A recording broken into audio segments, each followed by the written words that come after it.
তদন্ত চলছে, যেহেতু ইনভেস্টিগেশন চলছে, এটা নিয়ে মন্তব্য করাটা উচিত না। তারপর যেহেতু আমার নাম স্পেসিফিকলি সেখানে এসেছে এবং এই নামটা আসার পর আমি একরকম অবাকই হই।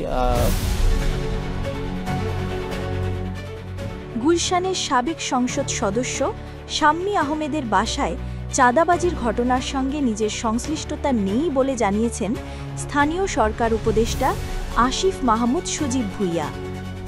তিনি বলেছেন, ওই দিন সকালে হোটেল ওয়েস্টিনে গিয়েছিলাম কিনা মনে নেই, তবে হেলমেট পরা যে কাউকে যে কারোর সঙ্গে মিলিয়ে প্রশ্ন তোলা যায়।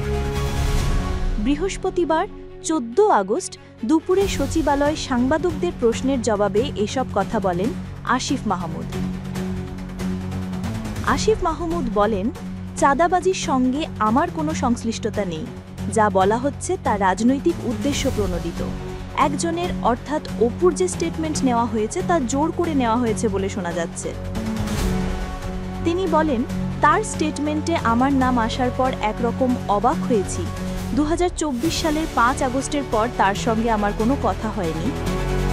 তার স্ত্রী পরিচয়ের একজন আজ বলেছেন, তাকে জোর করে গুম করে স্টেটমেন্ট নেওয়া হয়েছে।